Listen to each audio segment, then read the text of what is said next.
كتاب أنزلناه إليك مبارك ليدبروا آياته وليتذكر أولو الألباب. نحمده ونصلي ونسلم على رسوله الکریم۔ ہم قرآن مجید فرقان حمید کی سورہ البقرہ کی ترکیب نحوی اور صرفی کر رہے ہیں، اور الحمدللہ 174 آیات مبارکہ اس سورہ مبارکہ کی ہم مکمل کر چکے ہیں، اور میری یہ کوشش ہوتی ہے کہ اس کی جو ترکیب نحوی اور صرفی ہے اس کو آسان ترین الفاظ میں ادا کیا جائے تاکہ وہ آپ حضرات کے لیے مشکل نہ ہو۔ اور مقصد یہ ہے کہ اور ترکیب نحوی اور صرفی کا بھی ایک مقصد ہے، اس کا مقصد ہے کہ ہم خود سے قرآن مجید کا ترجمہ کر سکیں، اور انشاءاللہ آپ اس قابل ہو جائیں گے کہ قرآن مجید کا آپ خود ترجمہ کریں۔ پھر ہم اس کے مفہوم کو اس انالیسس کی روشنی میں واضح کرتے ہیں جو ہم ایک ایک کلمے کا کرتے ہیں،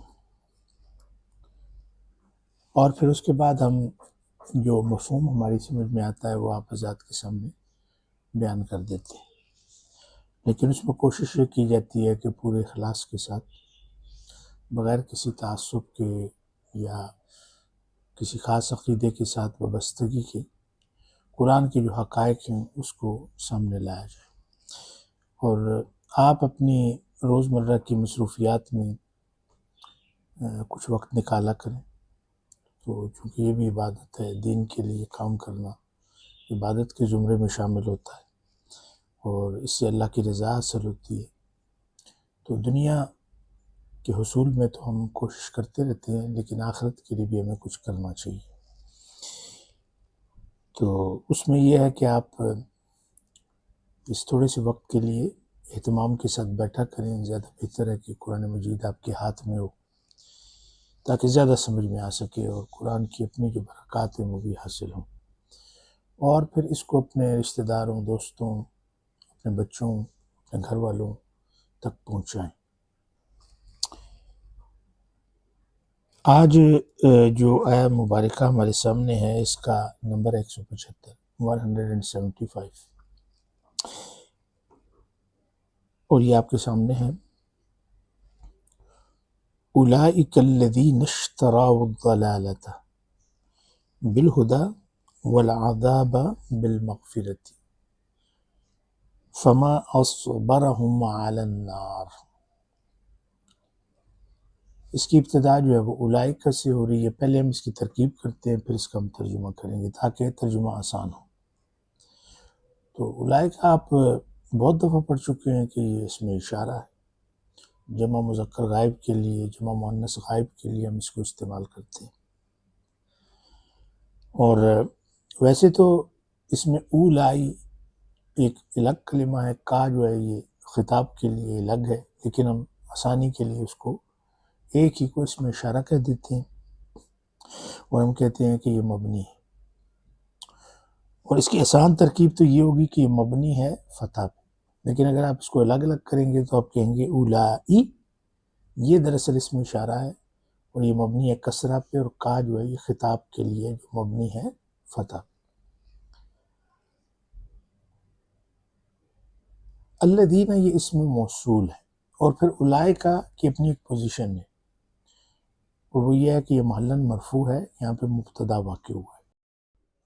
اس پہ غور کیجئے، اولئک الذین، اولئک تو آپ کو پتہ چل گیا کہ یہ مبتدا ہے اور محلاً مرفوع ہے، کیونکہ اس میں اشارہ ہے۔ اب الذین یہ اسم موصول ہے،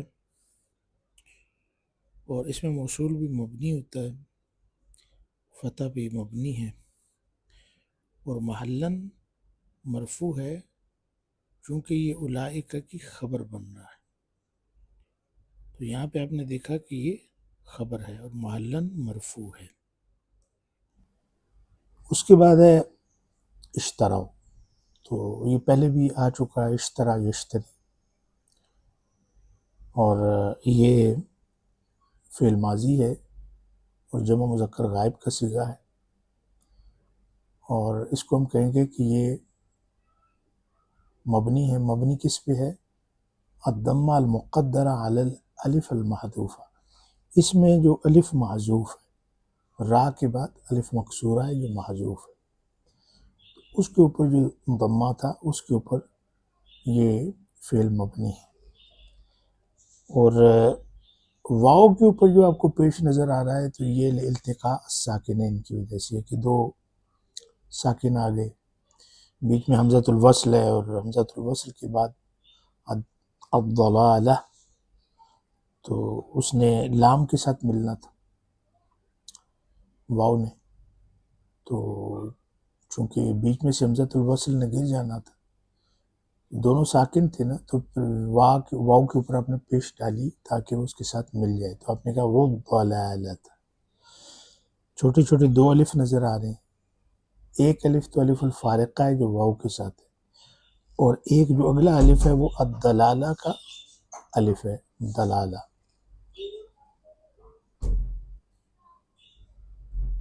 اور پھر اس میں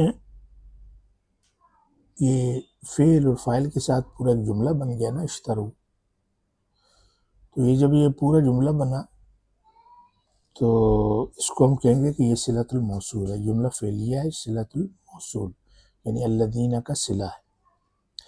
الدلالۃ یہ منصوب ہے چونکہ مفعول بھی واقع ہو رہا ہے، اور منصوب کس پہ؟ زبر پہ۔ بحرف جر ہے الہدا، اس میں مجرور بالکسرہ المقدرہ علی الالف للتعذر، اس کے آخر میں دیکھیں تو آپ کو الف مکسورہ نظر آ رہا ہے، تو الف مکسورہ پہ نہ تو کوئی حرکت پڑھی جا سکتی ہے نہ کسرہ پڑھا جا سکتا ہے، تو ہم اس کو کہتے ہیں کہ یہ مقدر ہے کیونکہ تعذر ہے۔ اب اس کا پورا جو ترجمہ ہے وہ ایسے ہوگا کہ یہ وہ لوگ ہیں جنہوں نے خرید لیا ہے گمراہی کو، الدلالہ کہتے ہیں گمراہی،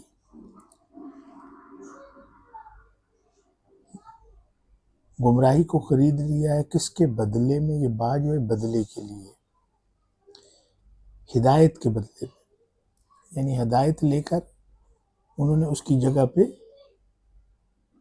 گمراہی لی ہے، یعنی یہ ان کا سودا ہے دنیا میں۔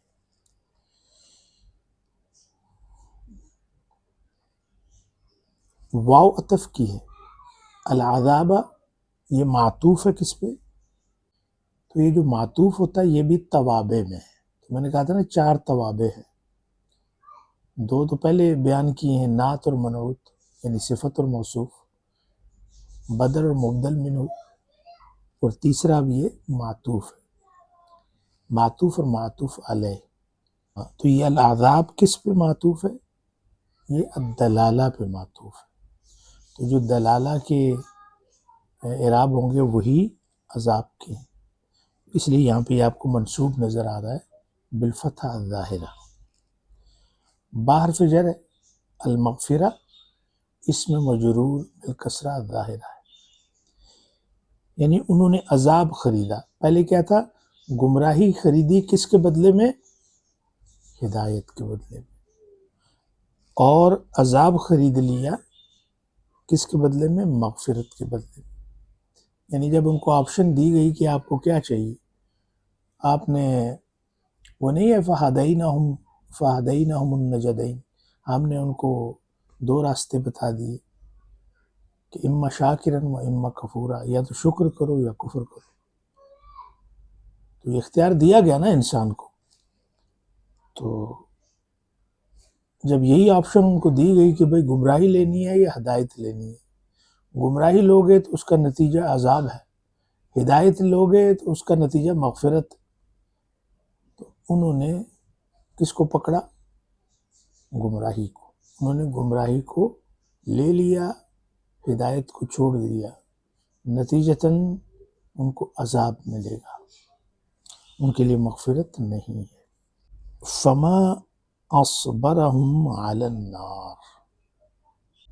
اچھا، اس میں ابھی فا ہے، اور فا جو ہے یہ استئنافیہ بھی ہے اور فا عطف کا بھی ہے. اب اس میں جو غور طلب بات ہے وہ اصبرہ ہے، اور اس کے ساتھ ہے ماں.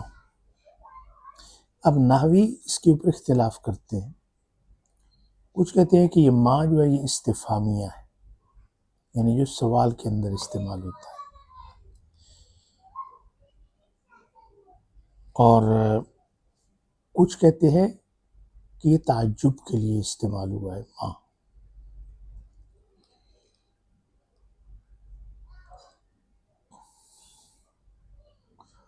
اور پھر کچھ کہتے ہیں کہ نہیں، نفی کے لیے استعمال ہوا ہے. ابھی ہم تینوں کو لیتے ہیں. سب سے پہلے ہم کہتے ہیں کہ یہ تعجب کے لیے. تو اس صورت میں اصبرہ یہ فعل ماض ہے، تو فعل ماضی ہے باب فعال میں سے، اصبر یصبر، لیکن اس کو کہیں گے کہ یہ فعل ماضی ہے، جامد ہے، لانشاء التعجب، تعجب پیدا کرنے کے لیے اس کو یہاں پہ لایا گیا ہے.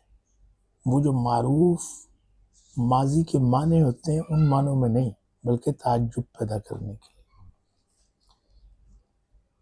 تو جب تعجب پیدا ہوگا تو پھر اس کے معنی کیا بنیں گے وہ ہم آگے چل کر دیکھتے ہیں.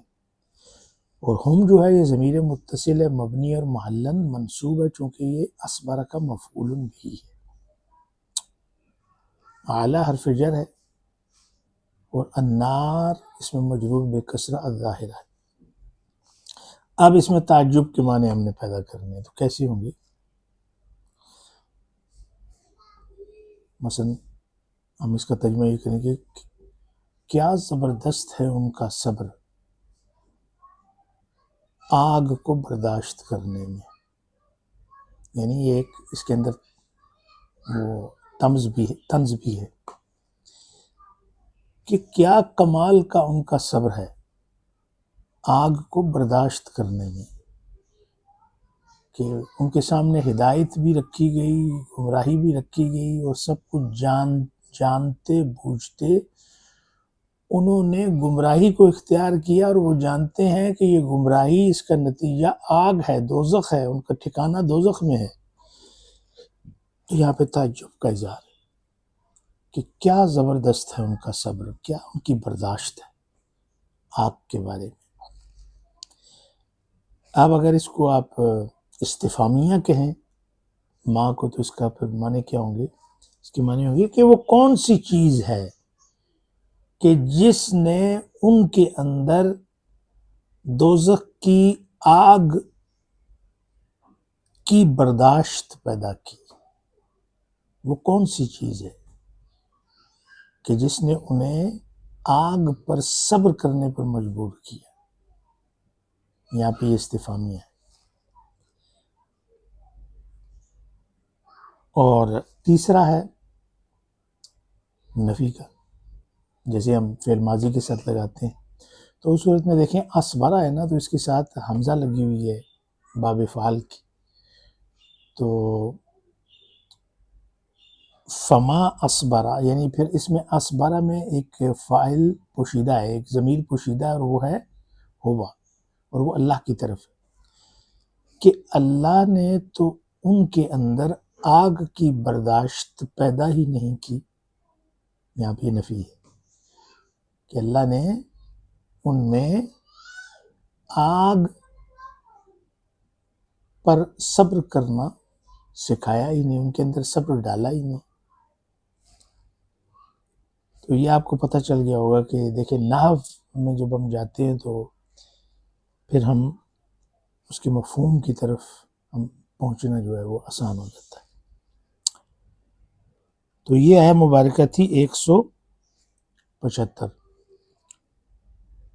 اس کا مفہوم بھی آپ کے سامنے آ گیا ہوگا کہ بات جو ہے وہ ان لوگوں کی ہو رہی ہے کہ جو اللہ کی وحی میں رکاوٹ بنتے ہیں اور اس کی حقیقت کو چھپاتے ہیں، یا تو وہ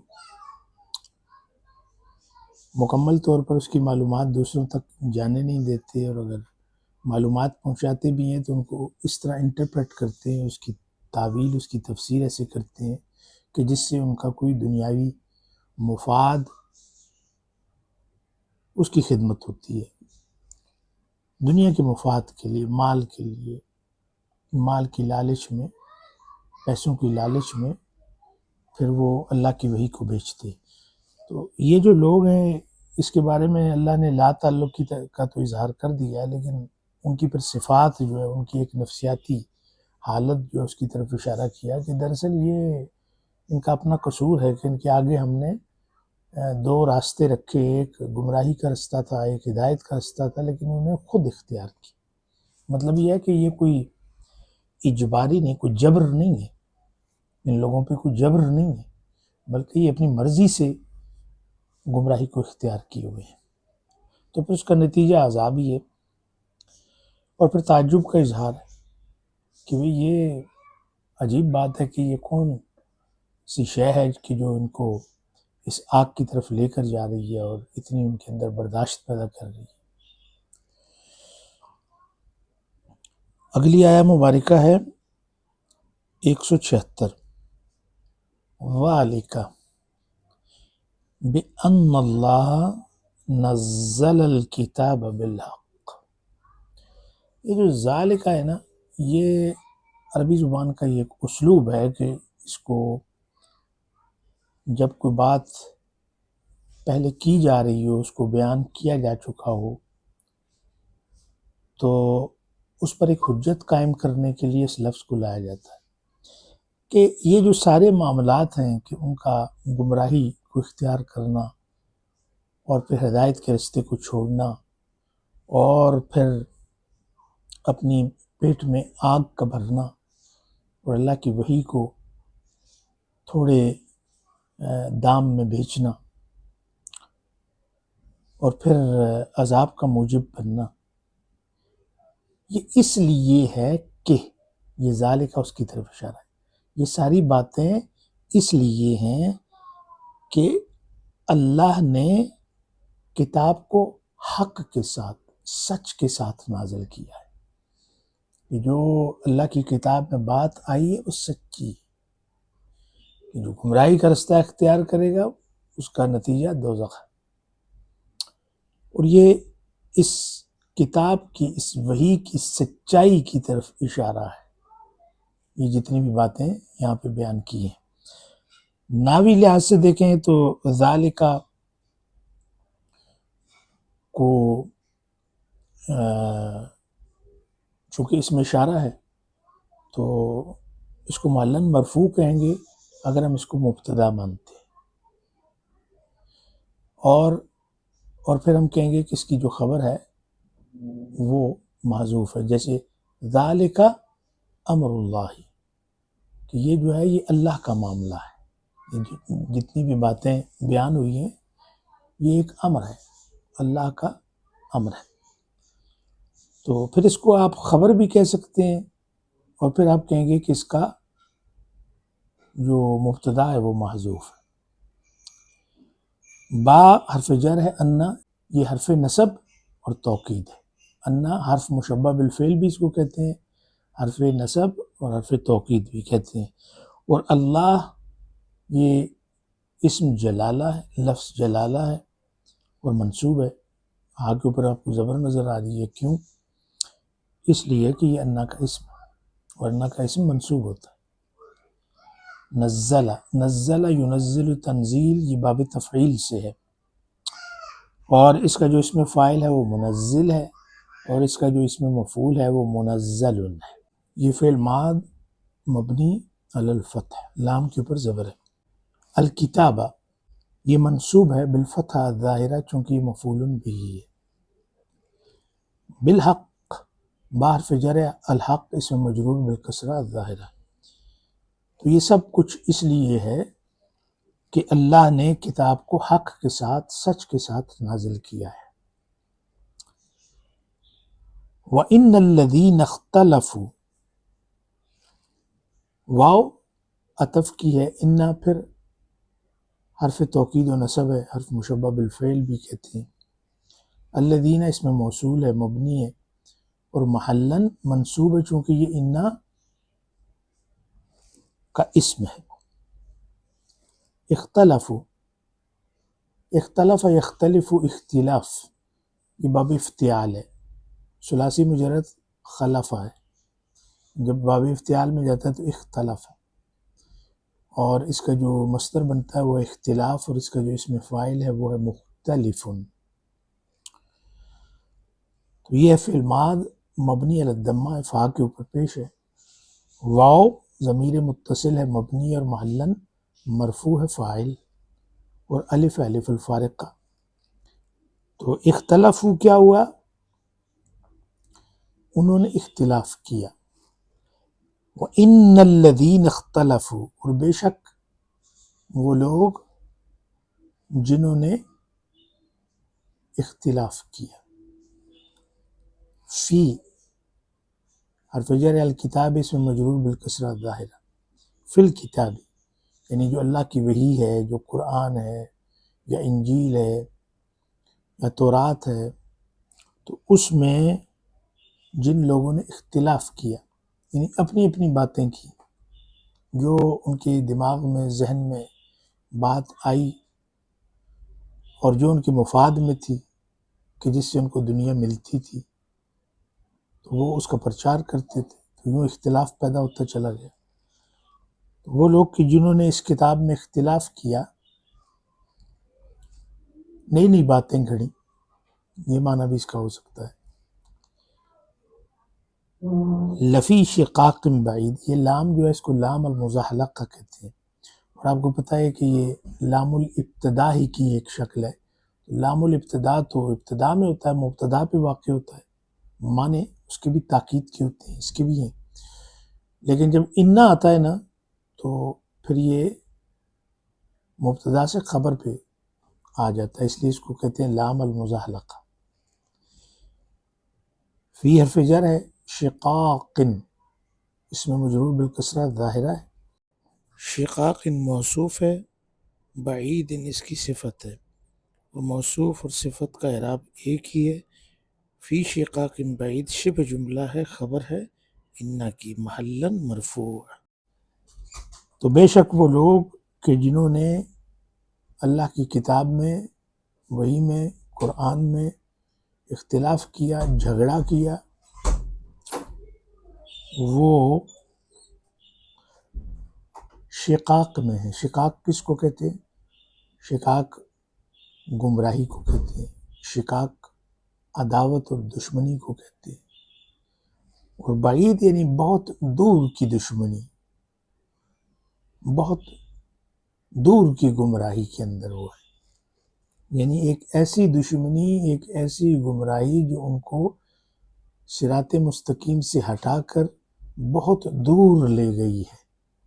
ایک تو ہوتا ہے وہ رستہ جو اللہ کے قریب لے کے جاتا ہے، ایک وہ رستہ ہوتا ہے جو اس سے دور کرتا چلا جاتا ہے. تو یہ ایک ایسی وادی میں ہے جو بہت دور کی وادی ہے، جس کا تعلق سیدھے رستے سے بالکل نہیں ہے،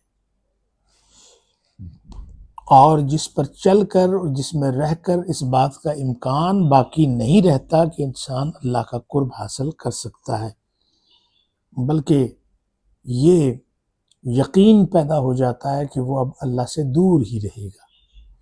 تو اس لیے کہا گیا کہ لفی شقاق بعید. تو آج جو ہے وہ ہم نے 2 آیات مبارکہ کی ہیں، تو میرے خیال میں اتنا کافی ہے.